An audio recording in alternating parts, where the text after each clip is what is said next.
नमस्कार। आज हम बात करने वाले हैं भारत के अपने एआई की। और सुनिए, ये सिर्फ कोई और टेक्नोलॉजी नहीं है। ये एक ऐसा एआई है जो हमारे लिए, हमारी भाषाओं के लिए, हमारी ज़रूरतों के हिसाब से बनाया जा रहा है।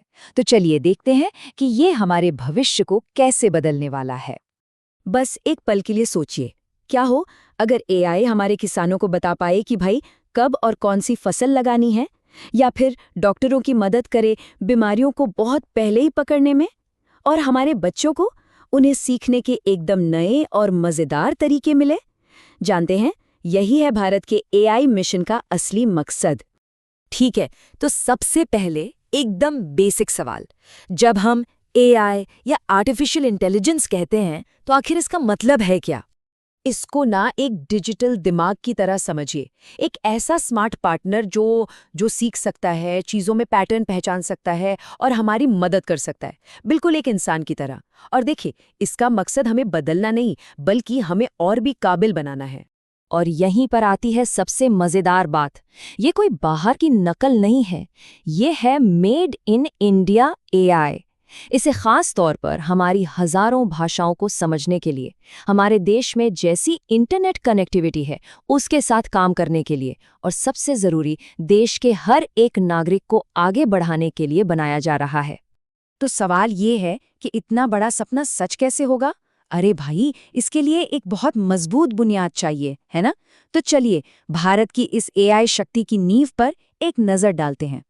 देखिए, एआई सिस्टम को काम करने के लिए ना बहुत बहुत ज्यादा कंप्यूटिंग पावर चाहिए होती है, मतलब जबरदस्त ताकत। ये जो बड़े बड़े एआई मॉडल्स होते हैं ना, इनको सिखाने और चलाने के लिए हमारे नॉर्मल कंप्यूटर काफी नहीं है, बिल्कुल भी नहीं। और यहीं पर एंट्री होती है CDAC की, यानी centre for development of advanced computing. ये संस्था भारत की तकनीकी आत्मनिर्भरता का, आप कह सकते हैं, एक मजबूत स्तंभ है।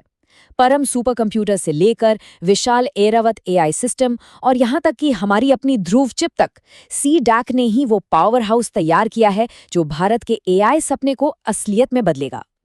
लेकिन एक मिनट, ये इतना बड़ा काम कोई एक संस्था अकेले तो नहीं कर सकती, है ना? भारत के एआई का भविष्य टिका है टीम वर्क पर, सहयोग और साझेदारी पर। जैसा कि मेटी की सेक्रेटरी श्री S कृष्णन ने भी कहा, ये पूरा सफर ही पार्टनरशिप, कोऑपरेशन और कोलैबोरेशन के बारे में है।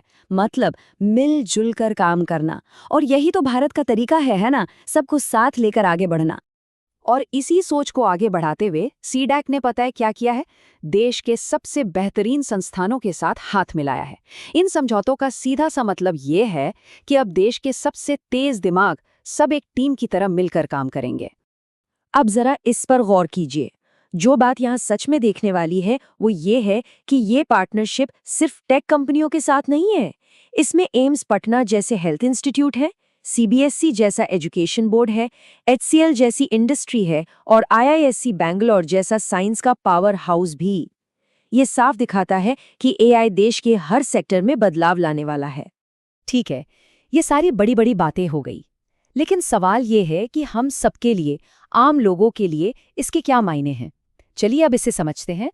जो स्टूडेंट्स हैं उनके लिए इसका मतलब है भविष्य की तैयारी। ये जो एआई मिशन है, ये बिल्कुल नई तरह की नौकरियां लाएगा और नए स्किल्स की डिमांड पैदा करेगा। मतलब आने वाली पीढ़ी के लिए मौकों का एक नया दरवाजा खुलने जा रहा है। और जो लोग नौकरी कर रहे हैं उनके लिए एआई एक असिस्टेंट की तरह होगा, एक मददगार साथी जो मुश्किल कामों को आसान बना देगा और हमारी अपनी काबिलियत को और निखारेगा, ताकि हम अपना काम और भी बेहतर तरीके से कर सकें। बिजनेस की बात करें तो इसका मतलब है made in India AI tools के साथ तरक्की। अब भारतीय कंपनियों को विदेशी टेक्नोलॉजी पर निर्भर रहने की जरूरत नहीं पड़ेगी। इससे हमारे देश में ही इनोवेशन और तरक्की को जबरदस्त बढ़ावा मिलेगा। और इस पूरे मिशन का जो सार है ना, वो श्री S कृष्णन के इन शब्दों में है। वो कहते हैं कि टेक्नोलॉजी का असली असर तब होता है जब उसे डेमोक्रेटाइज किया जाए, मतलब जब वो हर किसी की पहुंच में हो, और ये पक्का किया जाए कि वो इंक्लूसिव हो, यानी कोई भी पीछे ना छूटे। तो सबसे बड़ी बात जो हमें समझनी है वो क्या है? वो ये है कि भारत अब सिर्फ टेक्नोलॉजी का ग्राहक नहीं, बल्कि उसका निर्माता बन रहा है। ये एक बहुत बड़ा, एक बहुत शक्तिशाली बदलाव है। तो अब सवाल ये नहीं है कि एआई आएगा या नहीं, वो तो आ ही रहा है। असली सवाल ये है कि इस नए भविष्य को बनाने में हम सबकी भूमिका क्या होगी।